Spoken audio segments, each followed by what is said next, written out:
দিনমজুরের কুঁড়ে ঘর থেকে আজ তিন ভাই দেশের সেবায়। অভাবকে অজুহাত নয়, হাতিয়ার বানিয়েছিলেন বর্মন পরিবারের এই তিন ছেলে।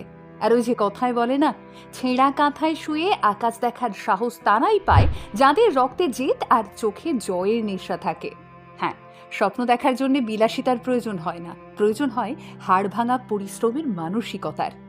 যে বাবা মা সন্তানের জন্য জমি বিক্রি করেছিলেন, আজ তাঁরাই দেশের সেবায়, যে যার জীবনে আজ সফল। কোচবিহারের মাথাভাঙা ২ নম্বর ব্লকের ধুলোগুড়ি গ্রাম খুব সাধারণ একটা গ্রাম, আর সেখান থেকেই উঠে আসে এক অসাধারণ বীরগাথা। আমরা প্রায়শই ভাগ্যের দোহাই দিই, অভাবের অজুহাতে স্বপ্নকে বিসর্জন দিই, কিন্তু আকালু বর্মন এবং গৌরী বর্মনের তিন ছেলে গৌতম, সোমেন আর রাজীব প্রমাণ করে দিয়েছেন, ইচ্ছে থাকলে হ্যাঁ, পাহাড়ও সরানো যায়। গল্পটা শুরু জয়পুরের রাজপথে, যেখানে বাবা আকালু বর্মন ফ্যাক্টরিতে ঘাম ঝরাতেন, মা গৌরী বর্মন বাড়িতে বাড়িতে কাজ করতেন। লক্ষ্য ছিল তাদের একটাই, সন্তানদের মানুষের মতো মানুষ করা। অভাবের তাড়নায় পড়ালেখার খরচ চালাতে বাবা নিজের শেষ সম্বল জমিটুকুও বিক্রি করে দিয়েছিলেন, কারণ তার কাছে জমি নয়, সন্তানদের শিক্ষাই ছিল আসল সম্পদ। কিন্তু হীনমন্যতা নয়, এই অভাবই ছিল তিন ভাইয়ের জেদ। বড় ছেলে গৌতম জানতেন সংসারের হাল তাঁকেই ধরতে হবে। ২০১২ সালে মাধ্যমিকের পর কখনো রাজমিস্ত্রি, কখনো আলুর কাজ, কখনো শরীরকে নিংড়ে দিয়েছেন তিনি, কিন্তু পড়াশুনো আর চাকরির স্বপ্নটা ছাড়েননি। ২০১৪ সালে উচ্চ মাধ্যমিক পাশ করে যখন একরকম দিশেহারা অবস্থা, এমনকি পেটের দায়ে ভুটানে শ্রমিকের কাজেও চলে গিয়েছিলেন, ঠিক তখনই খুলে যায় ভাগ্যের দুয়ার।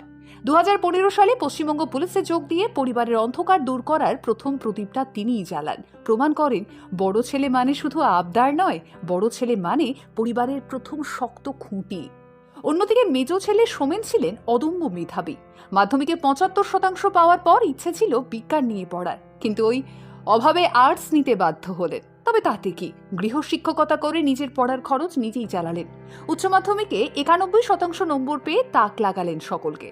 হস্টেলে থাকার টাকা ছিল না বলে বাড়ি থেকেই লড়াইটা চালিয়েছেন। শিক্ষক হওয়ার স্বপ্ন ছিল, কিন্তু পরিবারের প্রয়োজনে ২০২৩ সালে তিনিও পশ্চিমবঙ্গ পুলিশে যোগ দিলেন, আর আজ তিনি বিএড শেষ করে সাব ইন্সপেক্টর হওয়ার পথে। হার না মানা মানসিকতা যে কাকে বলে, সোমেন তার জীবন্ত উদাহরণ। সোমেনের জীবন আমাদের আরও একবার শেখায়, যদি সুযোগ না থাকে তবে সেই সুযোগটা নিজেকেই তৈরি করে নিতে হয়। ছোট ভাই রাজীব বর্মন, যিনি পরিবারের অভাবটা সরাসরি না বুঝলেও দাদাদের লড়াইটা চোখের সামনে দেখেছিলেন। দাদারা যে যার মতো নিজেদের শ্রম দিয়ে আগলে রেখেছিলেন ছোট ভাইকে, তবে রাজীব জানতেন তার রক্তে বইছে দেশ সেবার নেশা। দাদাদের সঠিক দিক নির্দেশনায় ২০২১ সালে তিনি যোগ দিলেন বর্ডার সিকিউরিটি ফোর্স BSF-এ, আর বর্তমানে তিনি দেশের সীমান্তে অতন্দ্র